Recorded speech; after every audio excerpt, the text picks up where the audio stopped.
Salutare și bine v-am găsit la un nou video pe acest canal.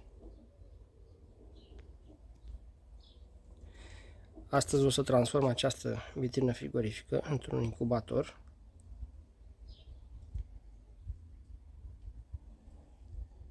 Am pregătit aici o parte din materiale necesare. Am 4 roți dimensiunile 75x31 cu frână.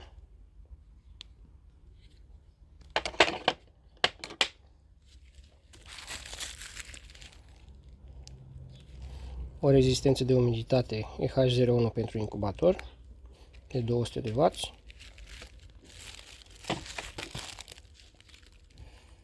O rezistență de temperatură EH03 pentru incubator de 300 de W. Acesta este un controlor pentru temperatură și umiditate.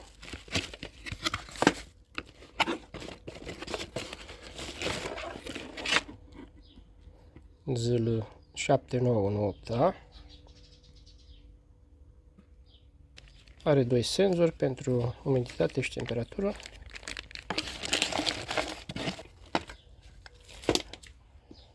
Un ventilator mai vechi care merge direct la 220 de volți. Are 3200 de rotații pe minut.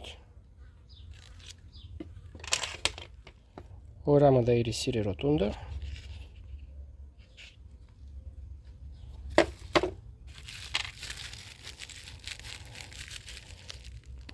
Iar aici am un motoraj pentru întoarcere ouă.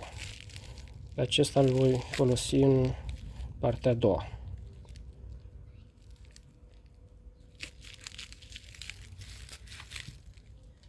Am scos rezistența și motorul din spate. Iar acum voi scoate și sertarele.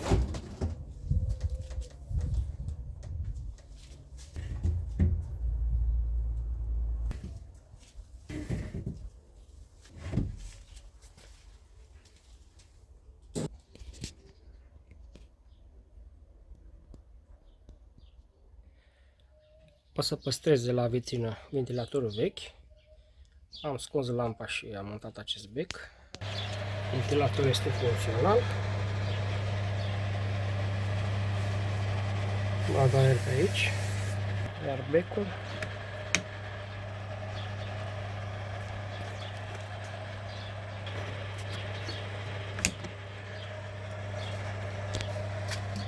o să montez rezistența de 300 de W.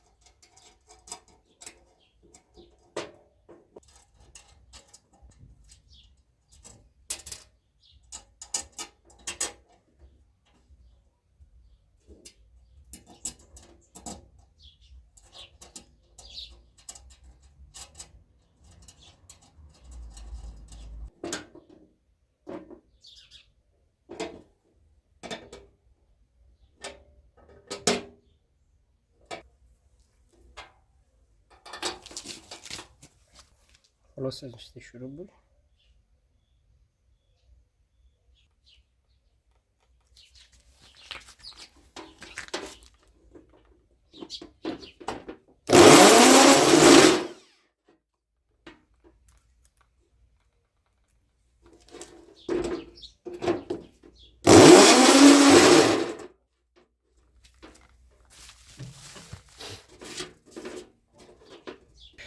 O să pun bucata aceasta de metal înapoi,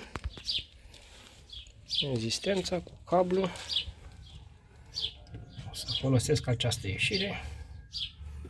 Aici am tras un cablu pentru rezistența de umiditate.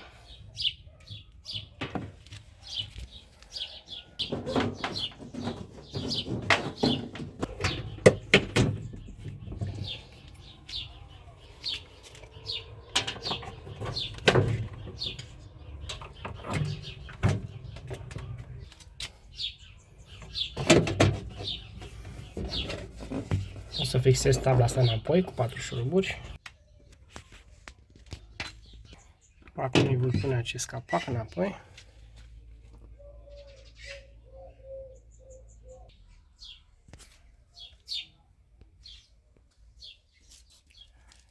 Acum o să montez grija de aerisire, iar pe partea cealaltă va veni ventilatorul.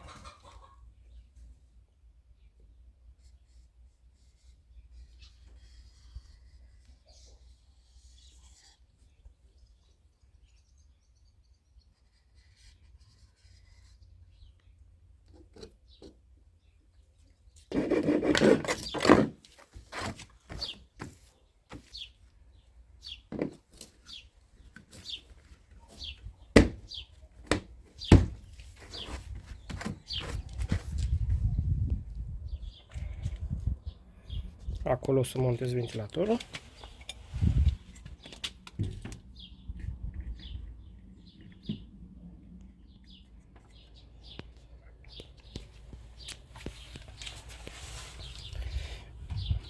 În tava aceasta de inox o să montez rezistența de 200 de W pentru umiditate. Iar aici o să las loc pentru un plutitor pentru alimentare cu apă.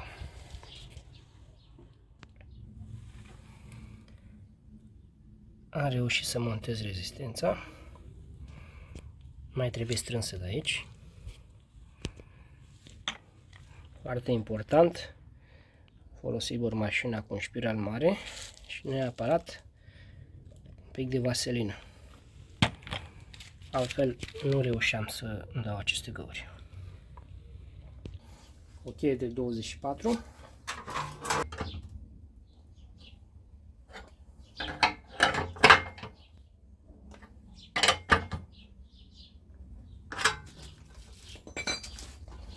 Este gata.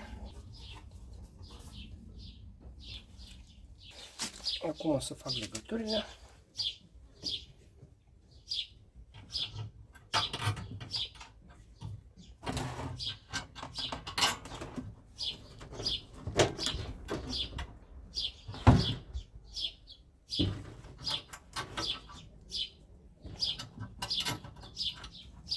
Am montat și rezistența pentru umiditate. Acum o să montez senzorul pentru umiditate. Ferul o să scot aici de sus.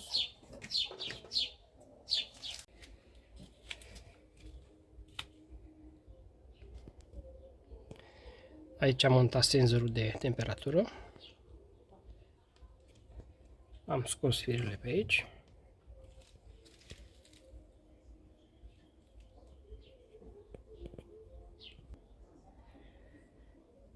Acum mai am de curățat geamul și este gata.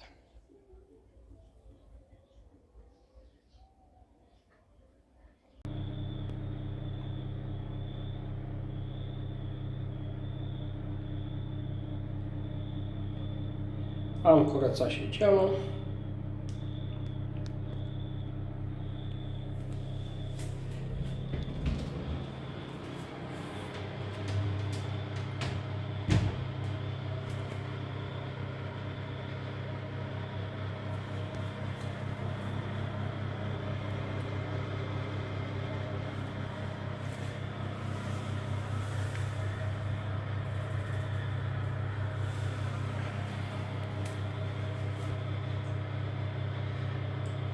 În partea a doua o să vă arăt cum fac legăturile în controller și cum setez temperatura.